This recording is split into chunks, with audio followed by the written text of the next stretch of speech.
Asif, we can't hear you.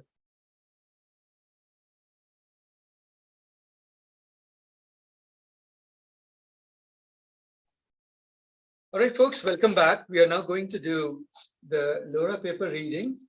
You are live on YouTube. Asif, we can't hear you. So, because you're live on YouTube, be aware of that.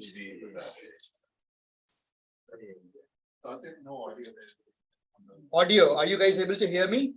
Yes, we are able to hear you.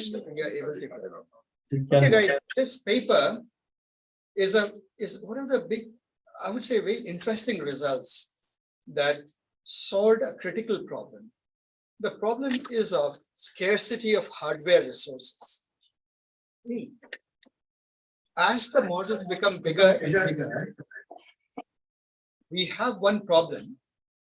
The problem we have is that you need a GPU just to load the model, not even do the computation. Just to load the model, you need a GPU which has that much memory. Now, generally, we are all told about Moore's law and how CPUs and GPUs are doubling in compute performance, which by far has been happening. The GPU makers claim that their GPUs are beating Moore's law. They're getting more and more powerful, much faster. And for all we know, that is probably true. It is true, I think. But it is also a fact that the field of AI, after the transformers, has been exploding at a much faster rate than the growth of hardware. So the hardware constraints are becoming more and more acute. Right? So today, most of us, even though we are techies and we are tech enthusiasts, the reasonable, sensible thing is we hold on to 14090, right? And that is expensive. That is still $2,000 plus minus $500. And you put it into your computer better have a lot of memory, at least 64 gigs of RAM and so forth. But you can see that you're hitting a wall. A typical 4090 has close to 18,000 compute cores, 18,000 cores, right? Which is a huge number of cores. But it has only 24 gigs of RAM. Whereas, and that 24 gigs of RAM in that machine, the GPU costs you $2,000, give or take. Whereas if you just build a very simple machine with 128 gigs of ordinary RAM with a processor on a motherboard, it will cost you $1,000, give or take. Isn't it? So there is a huge asymmetry of resources at this moment. GPU memory is extremely expensive. Fitting models into GPU is very, very expensive. So as you make these models, you have an interesting dilemma, or you have a crisis. On the one hand, we are finding that the easiest way to make a model perform better, the one trick that always seems to work is just make it bigger. If you're out of tricks, just try a bigger model. Right? Get more data, try a bigger model. There are also phenomenon observed, it's called emergent phenomenon or emergent abilities. What it means is the same model, which at a certain scale couldn't do arithmetic, for example, when you scale it up with a lot more parameters, it seems to more or less at a certain scale abruptly starts doing arithmetic. Right? So those are called emergent abilities. Now, people are researching it in the spectrum. Their views are quite varied, whether it's really there, how powerful it is, it's an artifact of something else, and so on and so forth. But practically, you see that. Now, you make the models bigger. It's great, more accurate. We all want that. Trouble is, now there's only you can count the number of companies who can run it on your fingers then, right?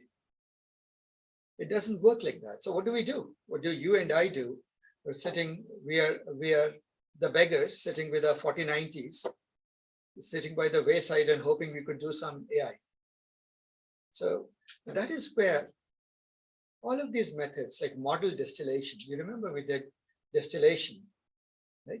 So for BERT, there is distilled BERT and so on and so forth. Model distillation is one approach. Right? Now, let's take this thing.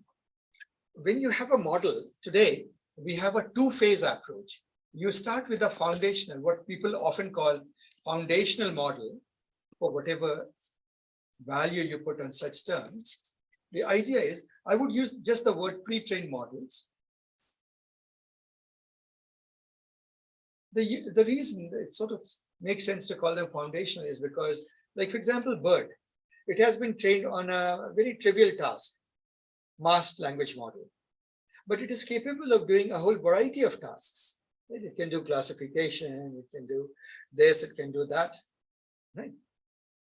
So those pre-trained models sort of act as foundational models. So you have two phases. You have a phase of pre-training,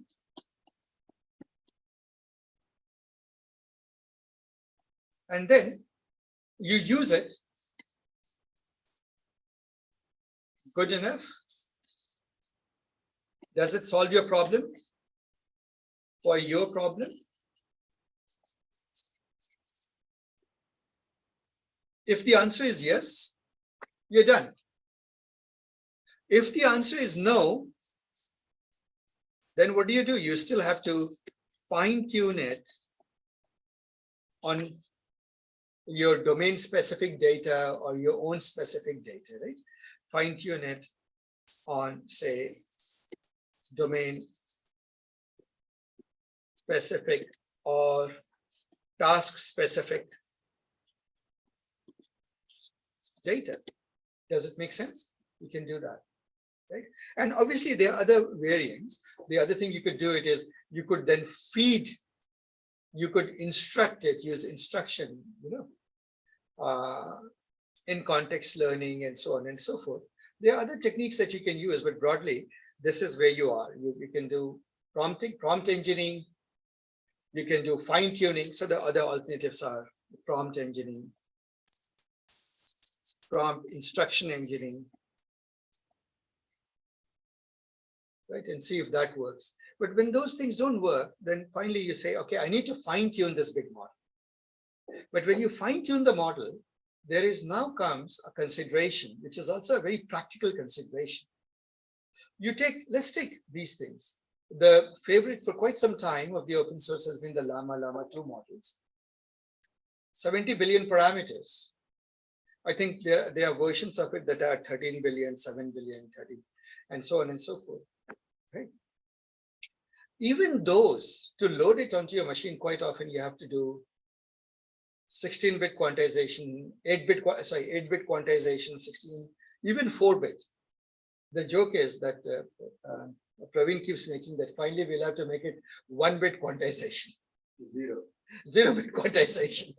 Like, so anyway, so what is it? Those are desperate things. We get pretty desperate trying to get something out of it. Right? So obviously fine-tuning has many approaches that you can apply to it to make it more memory efficient, to be able to load a large model and do that. But here's an interesting observation that you can leverage. Suppose you have a model M. If you use it only for inference means the weights are frozen. The weights and biases, the parameters are frozen.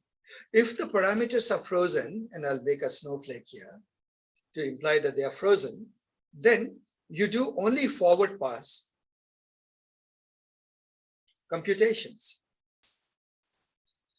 Generally, forward pass computations are alternative sequences of matrix multiplication followed by some activation function, some distortion function, followed by more transformations, more, right? And so forth. You see a whole sequence of those, whether it is attention heads or it is feed-forward network and so on and so forth. You see this thing happen, isn't it? Are we together, guys? Right. So it is massively parallelizable, number one, isn't it? Once the attentions have been computed, it's very, very, very sort of parallelizable, and you can do it. If it is in training mode, So it needs a resource. Let's say the resource needs are delta, right? Or let me just call it D. The needs are N. And let us say that you take the same model and you are training it and you are back propagating the errors, backprop, and gradient descent and learning. You unfreeze the weights and you backprop the weights, the loss, and you update the weights. Now what happens? You need much more storage because you have to compute the gradients. You have to have an autograd framework that not only computes the value of a function, but not only computes f of x, but also computes grad of f of x at every stage of the way. Isn't it, guys? Every layer output, you need to do that. And then, of course, you have to do the backprop, the gradient descent in the backprop phase. So the resource utilization is much more. Are we making sense? Plus, you're sending large, reasonable batches of data through the system. So let us say that the resource need here is during, this is the number of resource need during inference, and this is the resource need during training. Let me just call it N, need during training. So generally, you notice that Ni is much less than N train, right? For example, to train these models, quite often people use sometimes 25, like 24, sometimes 100 servers, right? Or even more. Sometimes somebody told me that close to, I don't know how true it is, thousands, tens of thousands of servers were needed to train some of these very large models. Right? Anybody who has more detailed info, please share it. So, but this is it. So this is much, much bigger. Training needs are much bigger, but inference needs are modest. Typically, inferences can be done on a single box with 8 GPUs, right? 4 plus 4, 8 GPUs. Right? Typically, there's a processor sitting in between. If you look at the picture of the servers. Right? So, and quite often one machine is enough to do. You don't even have to do a distributed inferencing. Right? One machine can give you the inference. You can parallelize it if you get a way more traffic, you can distribute it. But this is where you are. Right? And in fact, inferences are such that the people who make CPUs, not GPUs, are competing, the likes of Intel. They're trying to get into the inference market quite a bit because you don't need heavy guns to do inference.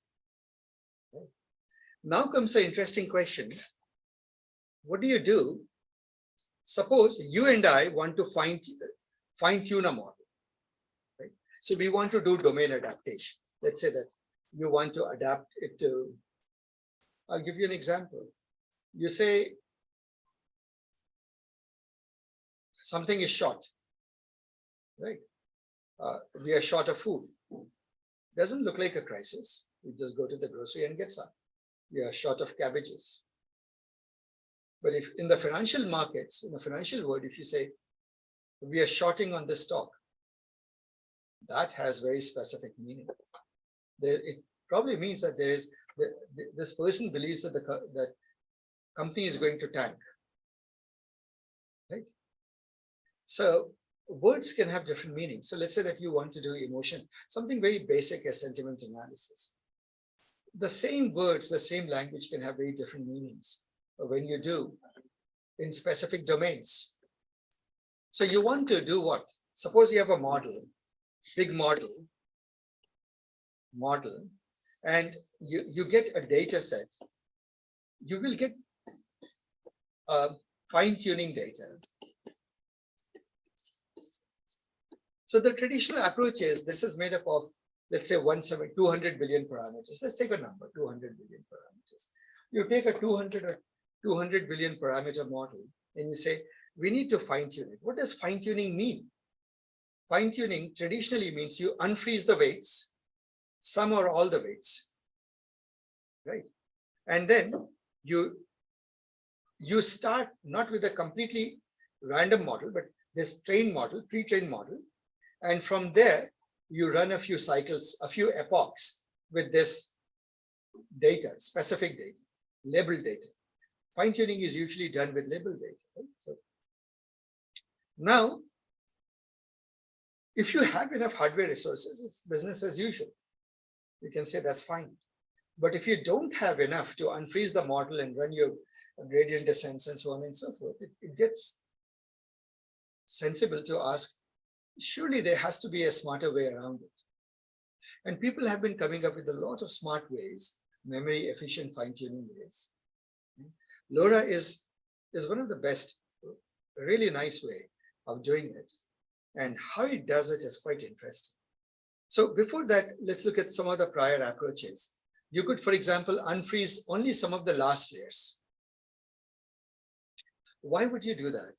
It is done on the belief of representation learning, that the early layers learn foundational things, like the basic syntax of the language, right? And what goes with what and so forth. It is the later layers that sort of focus on higher level semantics. And so if you unfreeze the later layers, you may get away with it. One thing you could do, or if that doesn't work, you start unfreezing more and more of the layers. You can try that. You could layer one more neural network on top of it and complexify it even more. You could do all sorts of things with that, right? But one of the neat observations, I think that's what this paper at heart boils down to, in my view. And so I'll argue it in the way I look at it, which I think is the same as the way they look at it, but I'll interpret it in a slightly different way. So the core equation is this, that I'll use as a starting point. Right? And I'll just read this part out. A neural network contains many dense layers which perform matrix multiplication. We talked about it. The weight matrices in these layers typically have full rank. Full rank means? That's a very cryptic word. What does that mean? What is a full rank matrix? You cannot do dimensionality reduction. Right. In other words, that matrix represents a transform in a vector space that it's supposed to represent, and the data doesn't exist in a lower space. It's not something that, like for example, rotation just about one axis, right? You need not have a full rank, right? It's a simple operation, something simple. So when a matrix it has sort of redundant information in it. You say that you can reduce the rank of the matrix. Right? On the other hand, a full rank matrix has no redundant information. So when you build a neural network and you train it fully, all the weights form a matrix, all right? Layer 1 weights. So look at this. Layer 1, layer 1, layer 2, layer 3. Just think of dense matrix. Each of them has weights. Well, all of these weights have values. So ultimately, it's actually a tensor, but let's colloquially use the word matrix. All of these weights have been trained. And generally, if you have trained it with enough information, all of those weights will form a very high dimensional representation of the data. They represent ultimately, given input X, this entire network can be thought of as Y hat is this, right? Or in this case, they use a notation, H. Are we together? Some hidden output, the logics that come out. Forget the softness, the logics that come out. Is some function of the inputs. Are we together? Right. Now, generally, a fully trained neural net on a vast amount of data doesn't have redundancy. I mean, in some sense has, but for the sake of argument, let's say that's fully informed, right? All pieces are needed. But when you do fine tuning, what do you expect in fine tuning? So suppose you have a network. Right? When you fine tune it, do you expect it to become, with just, suppose I give it only one piece of data. Imagine I'm fine-tuning it with one data point only. Do you really expect that the whole matrix, all the weights will completely change if I were to unfreeze it? Would that happen? No, because this thing has been trained on hundreds of billions of instances. So if it has reached any level of stability, if the loss function has plateaued off, one more data point is not going to create a cataclysmic shift in all the weights. It's not going to change the whole shape of the function, or it shouldn't. That would be an anomaly or an unexpected behavior. What it would do is very minor perturbation somewhere, very tiniest of the changes somewhere. Does that make sense, guys? Now bring in two data instances, and you realize that compared to hundreds of billions of data points, if I fine tune my model with, let's say, even 1,000 instances or 10,000 instances, it's a drop in the bucket. That training in a fully trained model is not even running one more epoch through the entire data set. It's just a tiny little extra step of learning. So it will cause small perturbations in the weights. So would it be reasonable to say that suppose the initial weight matrix was W naught was the initial weight matrix, right? There, and with all its activation, actually, let me put it this way. Let's say that the H naught was the prediction initially that your pre-trained model would make. This is equal to F naught of X, right? And then you fine-tune the model. And after fine-tuning, it's making a prediction. Let me put hats here. Is slightly departing from the notation in this paper. Suppose it's producing this for the same input. Now it produces this prediction. Right? Would it be reasonable to say that H hat is F naught plus some small perturbation, right? Small. It's a small perturbative change. Little bit of data can only make small adjustments to the baseline weights, the baseline function. It will make a slightly different prediction. You don't expect that it will start calling all the zebras into houses, right? These perturbations, does it go all the way to a burst layer? Or no, throughout. You're looking at the output. So you're claiming, I'm arguing that the output would differ. The logic ways that come out will differ somewhat, but not wildly different, right? This function has not dramatically changed. So your first few layers, the foundational learning, that does not shut off typically. It still perturbs it a little bit. No, Patrick, I'm not thinking first few layers of that. I'm thinking, look at the whole thing as a box, as a function. So initially the function was F naught, and I open up all the layers. Complete, all the layers are open for training, and I fine tune it. Or I open up only one of the few layers. Whatever you do at the end of fine tuning, let us say that it's predicting this on the data. You would agree that this, this has to be H naught plus some small perturbation. Right. So but you can still read some of the layers, or do you have to open all the layers? It's up to you. Doesn't matter. You may open only one layer, you may open all the layers, but still this should be true, right? The end result cannot be vastly different from what you started out with. And if you think in terms of weights, you would agree that the weight matrix can be written as W naught plus small changes, right? A small change in weight. So now let's look at the small perturbation, So small changes in response can only be produced by small perturbations in weights. Is it just weight or bias? Including weights and biases, parameters. I should use the word parameters, but people are sloppy, right? We just say weights for everything. Yeah. So small perturbation of weights. So now think about it. If you have very small perturbation of weights, here is one way to argue. Would it be reasonable to say that in many, many areas, a lot of the weights would simply not have changed at all, right? Or would have changed so little, it doesn't make sense, right?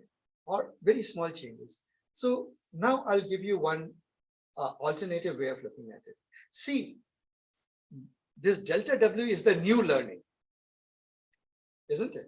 From the new data. The new data is small. Now, basic complexity understanding is the complexity of the new model of delta W, this model should match the size of the data, right? So for example, if you have only 100 data set, it doesn't make sense to make a linear regression model of 1 billion parameters. There's no way you can train it. It wouldn't be sensible training, isn't it? And so you really need a small model to train.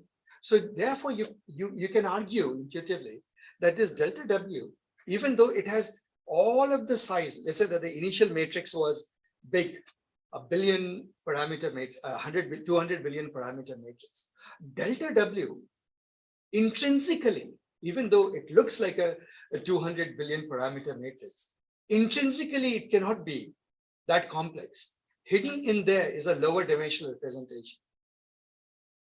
Make sense? There is hidden in there a simpler model. So how can we get to that simpler model?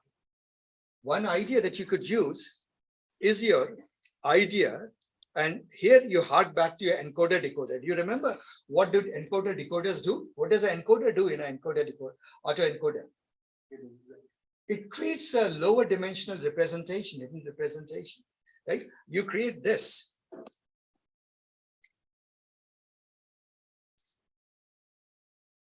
Make sense, guys?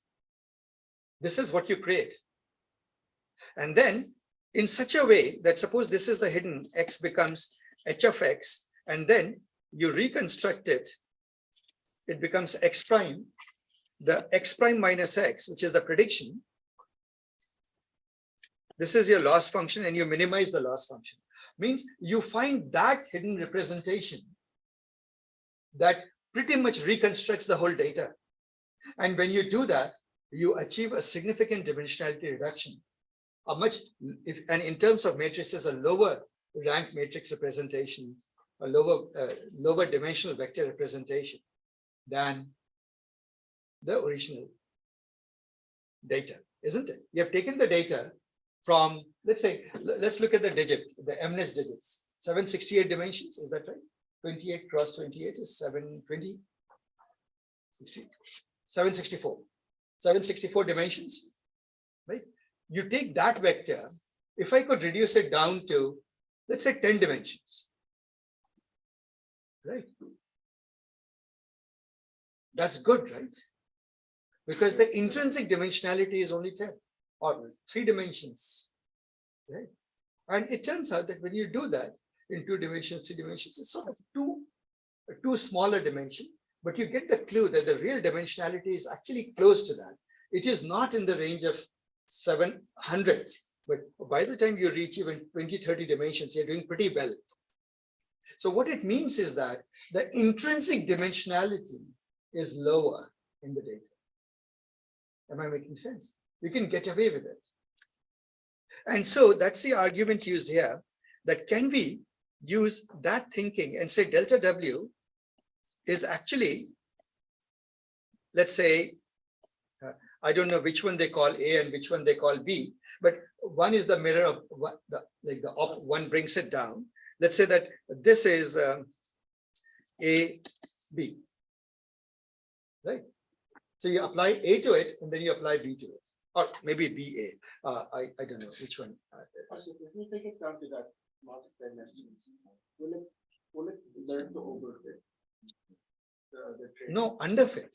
The fear is underfitting, not overfitting, because you might end up with too simple a model, right? Yeah, first A and then B. Yeah. Sorry, where am I? I seem to have lost my scroll down. Yes, there we go. So does that argument make sense? So what do you do? But you say, wait a minute. That's only for the perturbation. The full signal is still the composite of a function of W naught, the initial weights, plus a function of delta W, isn't it? That's your full signal. It means your architecture is this. You keep your big full model, You keep the weights fixed, but you want to train it. So what do? You freeze this, keep it frozen. And then you can take a smaller network, which looks like a encoder decoder kind of a shape. This has far less parameters, isn't it? So suppose this guy was, for the sake of argument, let us say that this was 1000 and this is 3. Well, 3 is pretty small, but let's take even 3, right? 3,000 times 3 is just 3000. Plus another 3000 on the other side, 6000, right? But if I was doing 1000 times 1000, right? Now that is pretty big, right? So 3000 versus million. So go to your neighbor and said, your house is worth a million. Would you please sell it to me for 3000? And wait for his reaction. Right? So it's like, sorry for my poor joke, right? So I'm told that there's something worse than poor joke, dad joke. That's what my daughter's telling me. So there we go, AD. Are we getting the point? So you are actually taking a much less complex model. Another way of looking at it is, if it has only 6,000 parameters, let's say, you're representing data in a 6,000 dimensional space instead of a million dimensional space, right? But that makes sense because perturbations are much simpler beasts. They should admit a low dimensional representation, right? And that is, in a way, the word rank is associated with matrices. Intrinsic rank of a matrix is when you remove all the redundant rows and columns, what remains, right? Or what is an alternative lower dimensional representation that will do the job, right, for a matrix. And so low rank matrix and low dimensional representation are sort of very close cousins, so they are often the same thing, right? And that's what we are doing. We are saying, okay, keep your biggie model, take this little guy. These guys are called Loras, right? You take this Lora, what you do is you take the input, pass it through this, this will produce FW naught, a function of the initial weights, right? And for all you care, you might have one big GPU on which you're running that inference if you want. You can even do a distribution, and this can run on your little guy, your 4090, right? Produce this. This is F of Lora. And then your result, Y hat is just FW naught plus F Lora. Add the two results up, right? So this is the pre-trained result, pre-trained model result. And this is your fine tuning. So what you do is you have only opened up the back propagation you allow only for the Lora. Are we together? Yeah. You don't allow, the other model is frozen. So let me bring back my, what is a good picture of a snowflake? This is frozen, right? You keep that as frozen. It only does forward pass. Any back propagation, all of them have to keep retraining this model. Now you say, well, you're not fully utilizing the backprop info. You say, fine, more and more cycles, epochs, and ultimately this will stabilize. Lora will stabilize. Now, what's the advantage of it? First advantage is Loras become easier to train. They're smaller models. You can save it, but they have another good property, which is the additivity property of it. They are additive, they are associative, they're very good. You can do lovely arithmetic to it. So for example, let us say one Lora's job was that given, I'll take something. It contains information that is only sensitive to the delta between the general language and financial markets, right? So it will just go and make big changes to the results that the pre-training model is producing for the word short when it finds short in a sentence. And it says, no, scary, right? Something like that. You come up with another Lora which understands politics of a country. Now, every country's politics is different. Right? Again, I keep quoting Tolstoy. Right? All happy families are like, each unhappy families are happy in its own unique way. So you look at all the countries in the world, 187 or whatever number of countries there are, and you see 187 unhappy families politically. Right? Ask anyone, any citizen of any country, are you absolutely happy with the politics in your land? That's it. No. But most of them, perhaps, I don't know. Maybe there's some countries that are. I'm told Bhutan is the happiest nation, so maybe they'll think otherwise. Right? So anyway, so now you have a Lora for politics. Right? Now what can you do? If you end up with an issue, a topic, which is the political impact on financial data, right? Or something like that, where politics and economics mix up and markets mix up, what can you do? What can you do? You can bring both the Loras together while making prediction, even though you have not you don't have enough data in the world to just specifically train for both political and financial conversations. But you can take political conversations, you can take this, and you can get not perfection, but you can get some reasonably better results with that. Is it plain addition? Just add. Yeah. So what happens is Loras become building blocks, and those people who do stable diffusion, etc., they are Loras for putting nice lipsticks. They are Loras for darkening your eyebrow, right? They are Loras perhaps for making your nose longer, right? Or whatever it is. Like, the joke is, Pinocchio's joke. People, if they want to show that somebody is a liar, they'll take that guy's face and make the nose longer. I'm sure there's a Lora for that. There's a Lora that will add here to a bald head, right? So you can pick and choose the adaptations. How do you want to change this person? Right? So very practical impact. And you can go on successively applying Loras to that image. Right? So Lora has had a profound effect actually in this entire generative and AI world that we are in.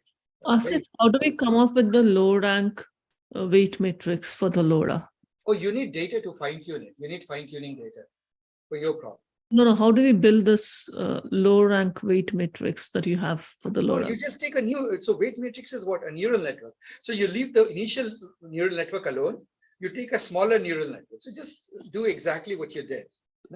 No, that's not what I'm asking. I'm asking is if I have if I have, say, a 70 billion parameter large language model, and I want to create a Lora out of it, how do I go about doing that?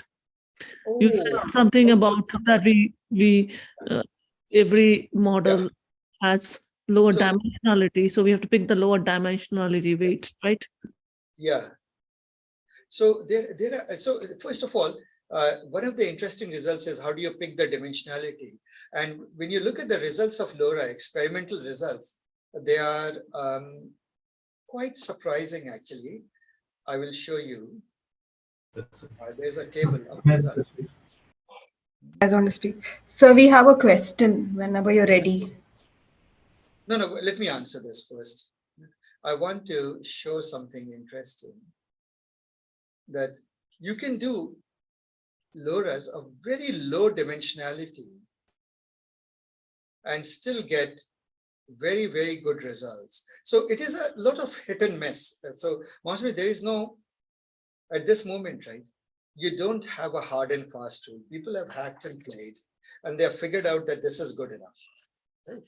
And there is some discussion, I forget, I read this paper months ago. There is some discussion that they were surprised at how low dimensional they can make the adaptation. We reduce, okay, so yeah, look at this.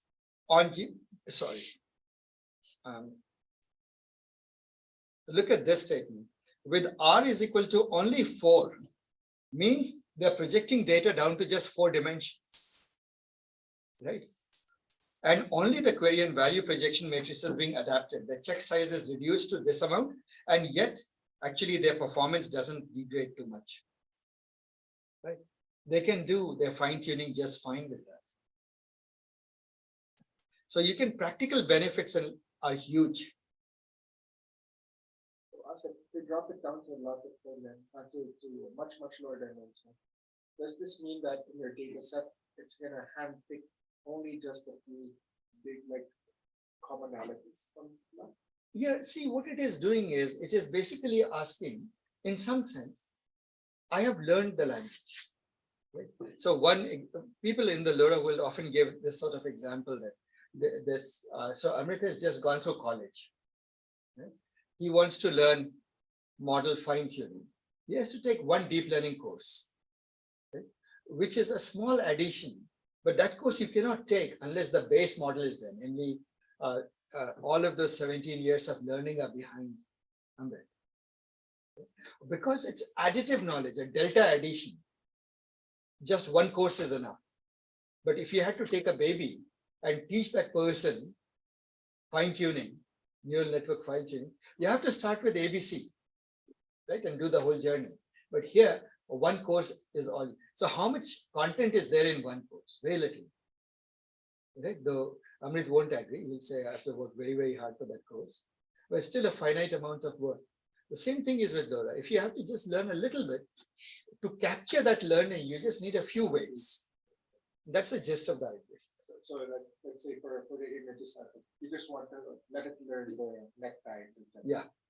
You can bring it down to really low dimensions just so that it just all the pictures that you all the sample data set will just be. That is right. So suppose you bring it down to let's say 10 dimensions, and you started out with 1,000, or let's say that you started out with 1,000. You realize that you are still looking at 20,000 weights. 20,000 is a whole lot less than billions, right? Or hundreds of millions. That's the main idea. And it works because you would imagine that perturbative, these are small perturbations that they are learning.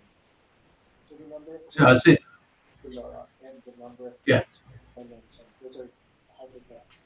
Yes, those are hyperparameters. You have to play with it and see. Yeah, go ahead. Somebody there? Yeah, Asif, then do we expect to see sort of domain-specific LoRa's propping up? Oh, yes, of course. There's a Lora for necktie. There's a Lora for lipstick, right? No, So I'm talking about, literal, for example, if you take these Gen AI models, right, then right now you can't train them on a industry or domain-specific data. So if somebody wants to use them, then you can potentially have a domain-specific LoRa and still use. Oh, yes, absolutely. LoRa's are almost literally the answer to domain-specific adaptation. Heavily used. And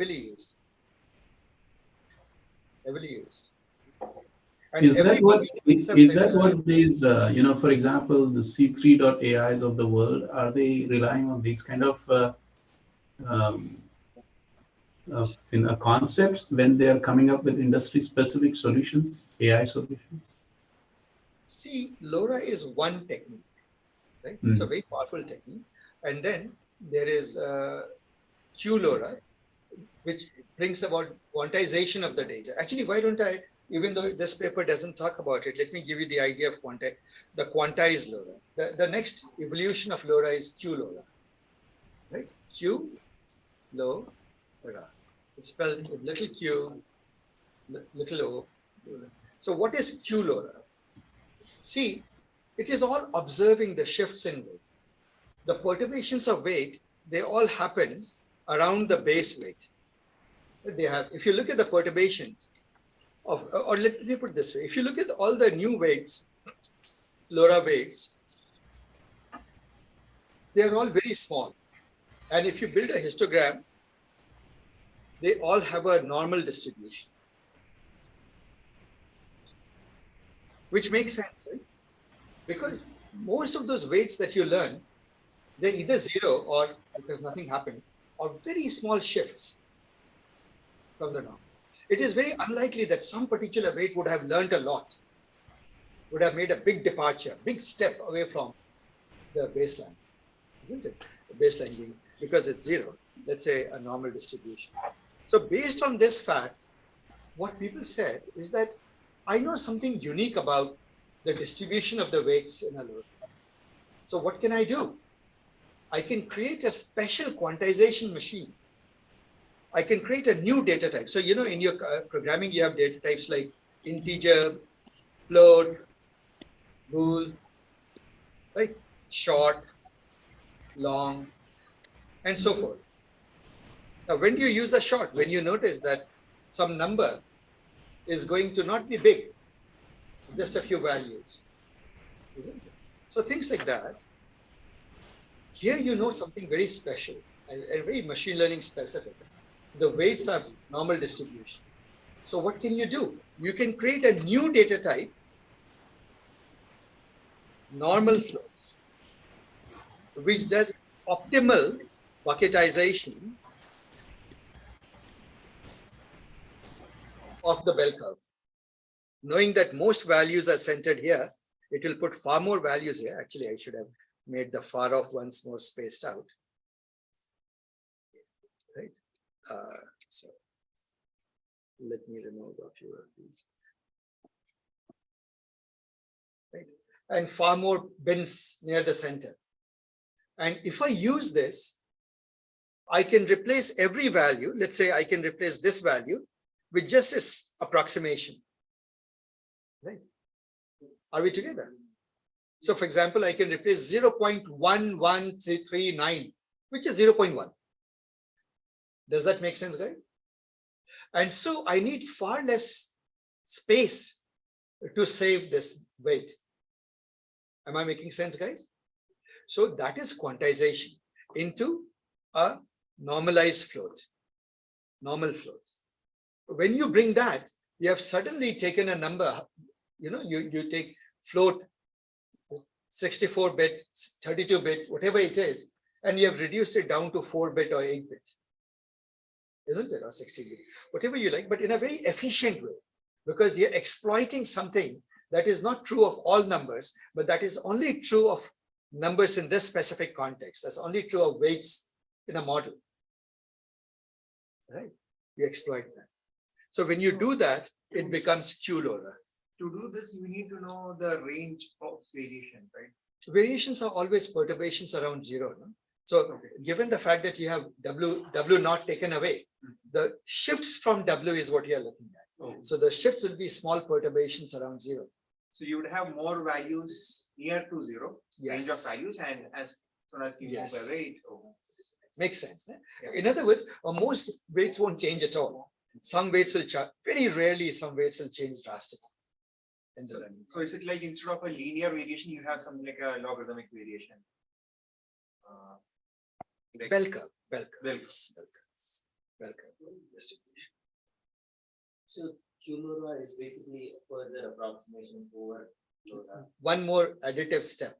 And so it sounds like the motivation would be when you have decent performance and now you want to start saving on space. That's when you. That is right. And you know what people have found? Lora and Q Lora often beats fine-tuning the entire model.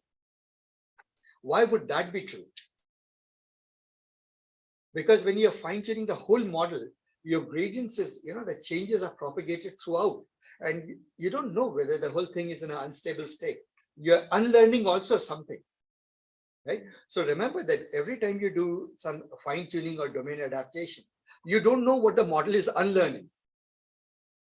Right? Whereas actually with this sort of an approach, there is no unlearning. That learning is preserved. You're just learning extra, additive. So, upon inference, how fast is it, or how easy or is it difficult to switch between Loras and inference? Oh, very easy. Very easy. Because what you do is you literally add it code-wise, right? You take the inference from the first, inference from the second, just add it plus. So all you do is in your thing, now you set a config parameter, set this Lora. Okay.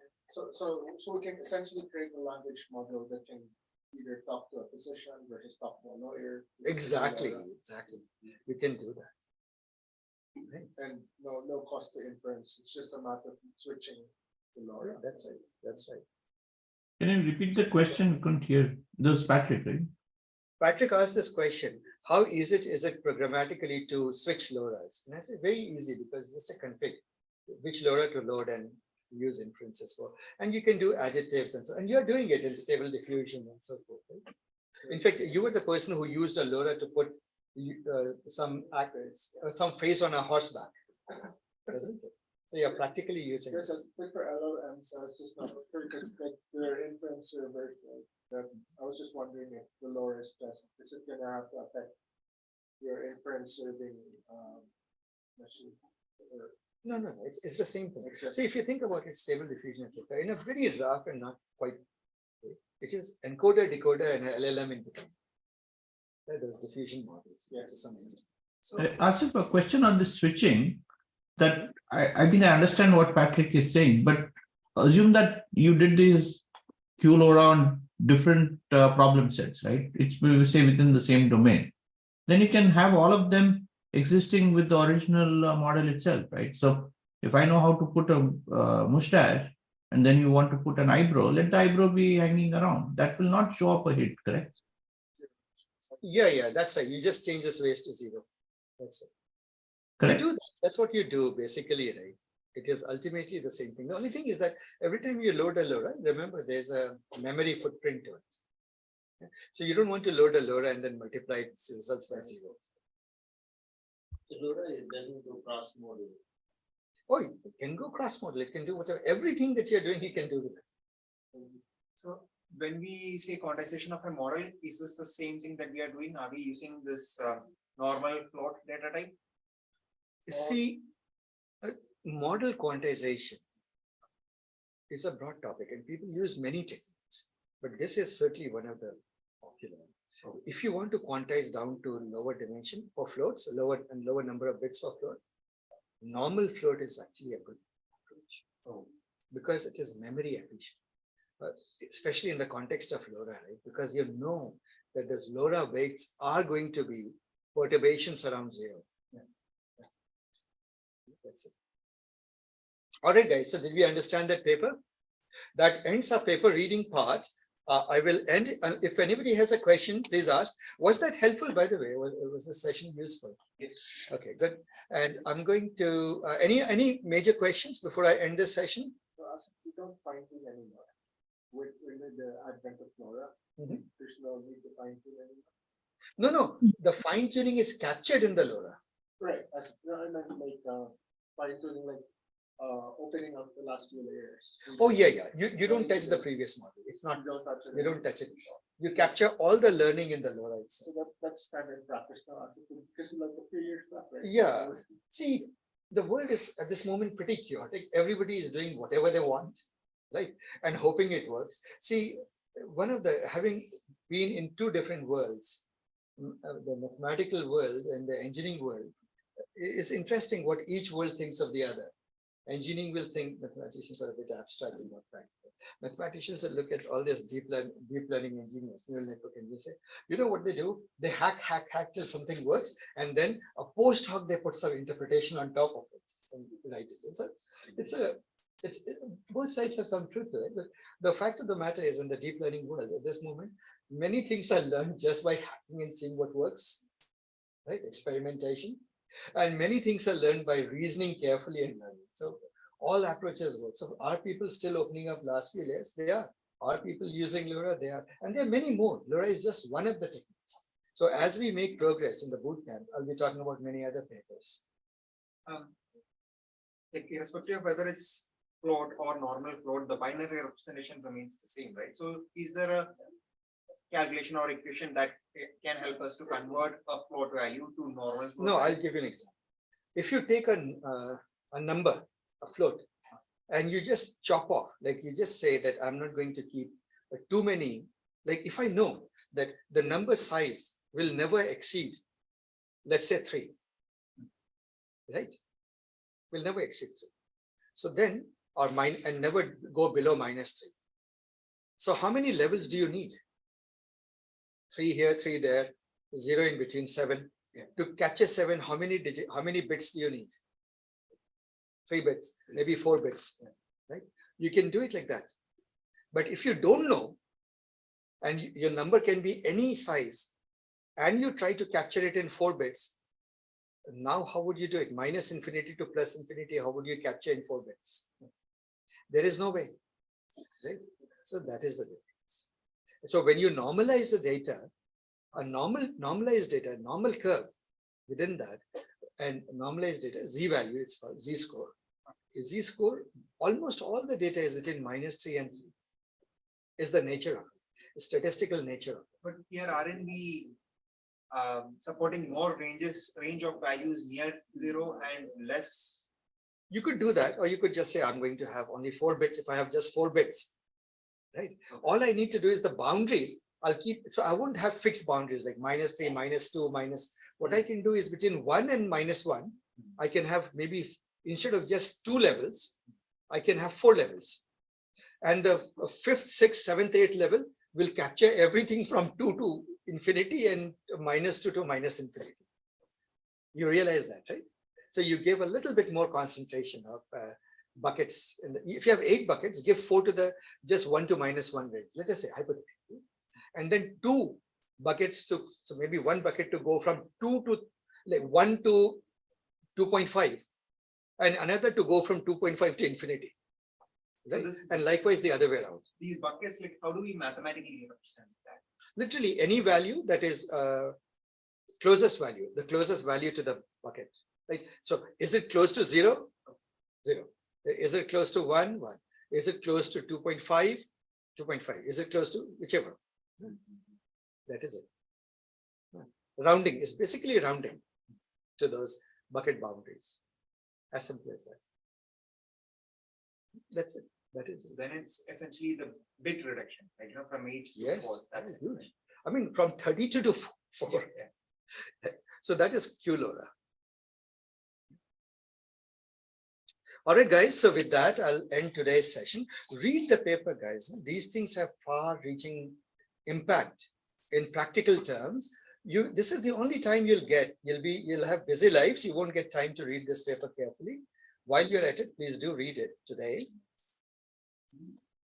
And with that, we end paper readings for today. We'll go to optional demo. Those of you who are interested in project demo,